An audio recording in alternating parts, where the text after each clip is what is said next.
as it went for me a couple of years ago in the state of Ohio. So I appreciate you guys being here. Happy to take a few questions.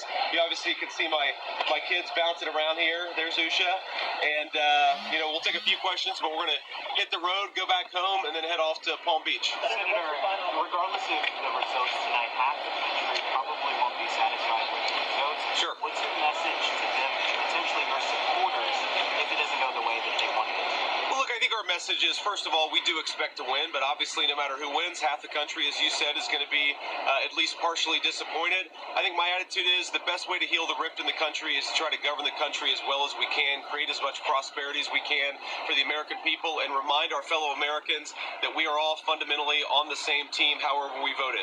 I certainly hope you vote for Donald J. Trump today. I think that his policies are going to promote peace and prosperity for our citizens, but if you vote the wrong way, in my view, I'm still going to love you. I'm still going to treat you as a fellow citizen, and if I am lucky enough to be your vice president, I'm going to fight hard for your dreams and for your family over the next 4 years. Senator, do you have an opinion on who will fill your Senate seat if you win? No, look, I'm way too superstitious to think about those things. Let's get this election over the finish line. Let's make Donald J. Trump the president-elect, and then we'll worry about what happens afterwards. Actually, he called me about 3 in the morning, apparently from the plane headed from Michigan to Palm Beach last night. I was in bed at the time. I haven't been able to talk to him this morning. I was going to call him as soon as I woke up, but when I realized that he got back home around 5:30 last night, I decided hopefully he's asleep, and so I'm not going to call him. I'll certainly talk to him probably on the way to the airport or when we land. Senator, you grew up 20 miles away, Middletown, now you're standing here, maybe in a few hours you'll be the next vice president. Yeah. How are you feeling about that in that moment? Here to here, to possibly second commit. Look, it's an amazing thing. My heart is just overwhelmed with gratitude to the generosity of the American people. The fact that I'm standing here is very much a testament to the fact that we live in the greatest country in the history of the world.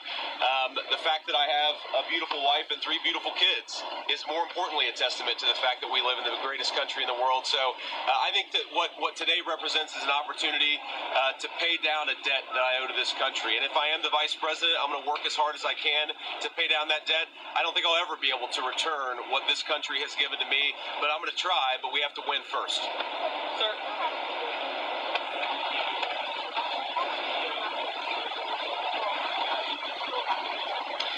My most important message is we ought to argue, disagree about, persuade each other about politics. That's part of the natural process, but we can't discard friends and we can't discard family members. I think that if we all just recognize this basic principle, that we ought to love people, we ought to be friends with people, we ought to be family members with people, regardless of their politics, that would do a lot to heal the division. I know myself, I've had a lot of friends, not a lot, I've had a few friends who have cast their friendship aside because I decided that I wanted Donald J. Trump to be the winner in the last election and in this election.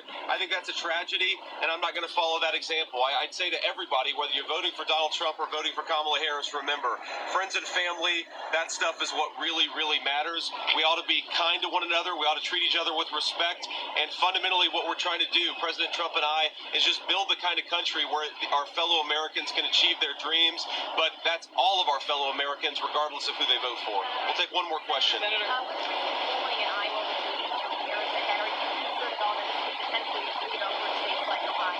No, I'm not too worried about that. Look, one outlier poll doesn't change what we've seen on the ground. We feel very good about the energy. We feel very good about the early vote. But ultimately, the ball is in the courts of the American people. Today is the day.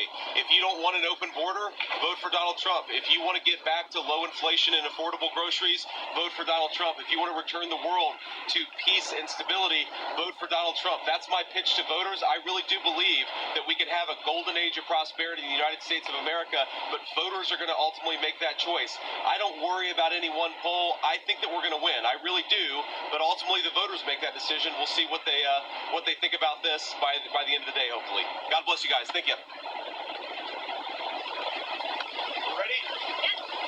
All right, there you have it. Senator J.D. Vance, Trump's running mate, did speak to members of the media after he voted over in Cincinnati, Ohio. Now, we do expect at some point today we'll get an image of Trump voting over in Florida. But as you know, Kamala Harris, vice president there, did actually mail in her ballot already, so we're not going to have any image of her mailing that in. It already did happen. And I believe around 11:30 a.m. Eastern Time, that is when we are going to hear from her running mate, Tim Walz, as he does speak alongside his wife, Gwen. So we'll bring that to you in full. Any other campaign events that pop up, we'll make sure to bring those to you live, raw, and unfiltered here on Live Now from Fox. Also do want to pop up this live image that we do have coming in out of Georgia. That is where we expect an update from state officials. You can see the sign there for Brad Raffensperger on the bottom of your screen. He's been providing daily updates as to the situation there with early voting.